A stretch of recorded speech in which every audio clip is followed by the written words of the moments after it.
Mkurugenzi wa idara ya maendeleo ya vijana Zanzibar, Sharif Mohamed Ibrahim, amezitaka sekta binafsi pamoja na serikali kushirikiana kwa pamoja kuendesha maendeleo ya vijana kwa kuwajengea uwezo na kuwapa elimu stahiki ya kudumisha amani na utulivu wakati wa uchaguzi.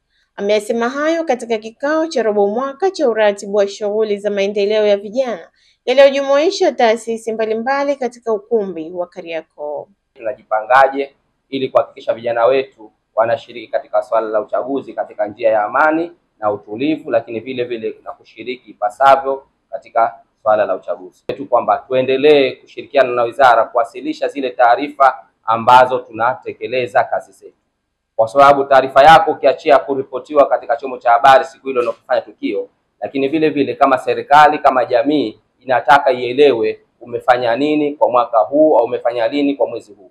Kwa ni vyema sana uweze kuwasilisha taarifa yako, ili pale Mheshimiwa Waziri wa Habari, Vijana, Utamaduni na Michezo akiwasilisha taarifa ya maendeleo ya vijana asiwasilishe taarifa kwa taasisi moja tu au mbili. Kwa hivyo na wewe taarifa yako iwe captured katika ile taarifa ambayo inatolewa. Kama mnavyoelewa kwamba jukumu letu sisi kubwa kama wizara kupitia idara ya maendeleo ya vijana, maana yake ni kuratibu maendeleo ya vijana. Kwa unachotakiwa vile vile kuangalia swala zima la ile mipango ya kitaifa, sera ya maendeleo ya vijana. Kuna mipango ya kitaifa, kuna miongozo ya kitaifa ambayo ipo pale, moja kwa moja inatekelezwa vipi na taasisi zetu na vijana wanapatiwa taaluma gani. Kwa hiyo hii mipango ya kitaifa tukishaiandaa sisi, maana yake tunachofanya ni kuisimamia na kuhakikisha inatekelezwa. Kwa hivyo hilo ndio jukumu kubwa letu sisi. Utekelezaji zaidi tunategemea taasisi ziweze kutekeleza, lakini wakiachia hilo hatuachii taasisi watekeleze bila ya kuwajengea uwezo au kuwapatia taarifa.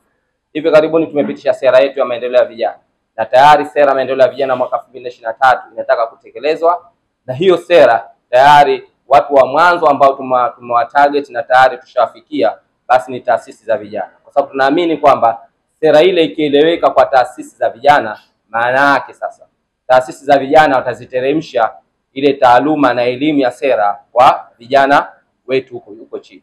Mwakilishi wa UNFPA Amina Khairi amewataka wadau wote kupunguza ubinafsi na kufanya kazi kwa pamoja ili kutimiza malengo ya vijana wa Zanzibar. Tuzidishe partnerships na synergies kati ya taasisi. Tusifanye taasisi moja moja, kama Juvieka ana shughuli atashirikiana labda na Nyota Foundation, yani tushirikiane kwenye utekelezaji baina ya taasisi. Lakini pia siku hizi wafadhili wengi wanapenda pia swala zima la kuandika proposal, tunafanya joint proposals. Kwa hiyo taasisi mmoja anaandika kwenye michezo, mwingine kwenye gender, mwingine anaandika kwenye masuala ya uongozi, tunasubmit proposal moja. Kwa hiyo hizo zinafikiriwa zaidi. Kwa hiyo tupunguze ubinafsi na tufanye kazi kwa mashirikiano makubwa baina ya taasisi. Hili sisi tunasema itatusaidia katika kufanya hii masuala ambayo program yetu iwe zaidi sustainable. Naye katibu mtendaji wa Baraza la Vijana Ali Haji alikuwa na haya ya kueleza. Hatuwezi kufanya program zetu bila ya kuwashirikisha hawa vijana ambao wako katika mabaraza ya vijana. Kwa hiyo tuwatumie mabaraza ya vijana kama ni sehemu ya zile program zetu tunazozifanya, kwa sababu hatutoweza kufanya program, huwezi kufanya program wewe ikiwa sio katika shehia. Wewe lazima ufanye kwenye shehia, na kwenye shehia lipo baraza la vijana.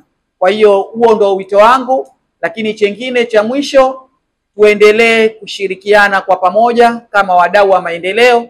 Bi Amina amesema hapa tusiwe wachoyo, tusaidiane hata kuandika proposal kwa pamoja. Hili sote litaweza kutupa uimara na kuwa nguvu ya pamoja.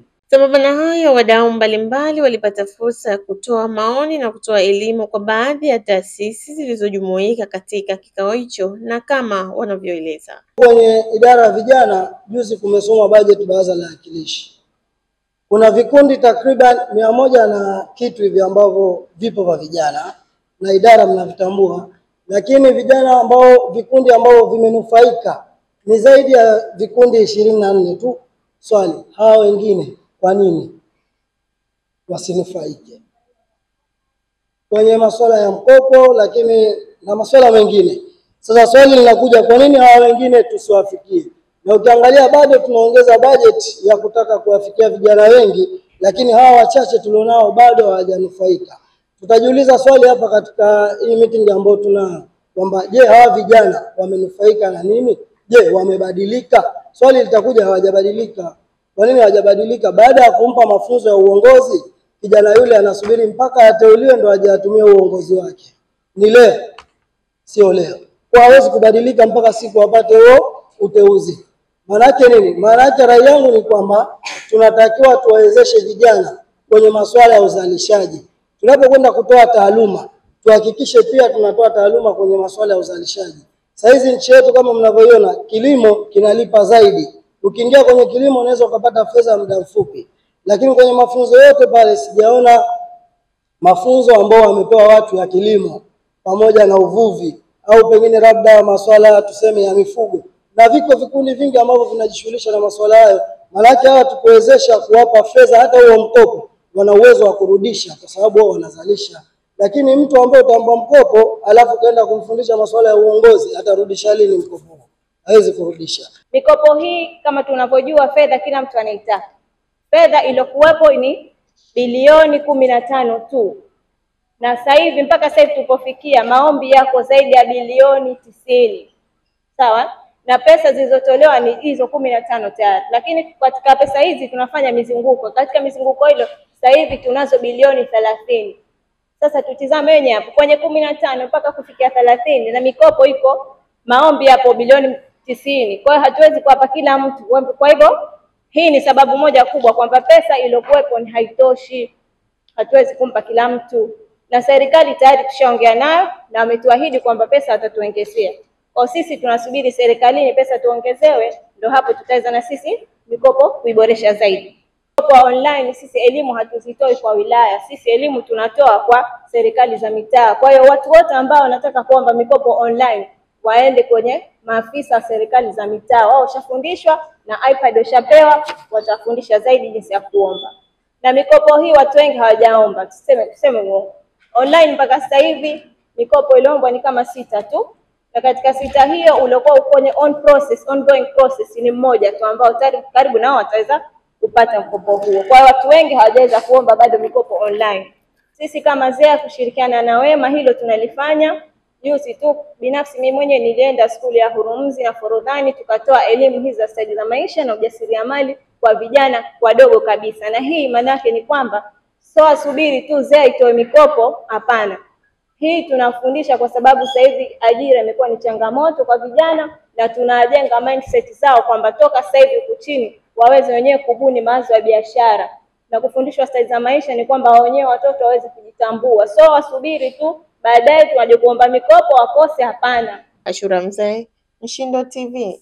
Usisahau kusubscribe, kulike, kucomment na kushare. Mshindo TV.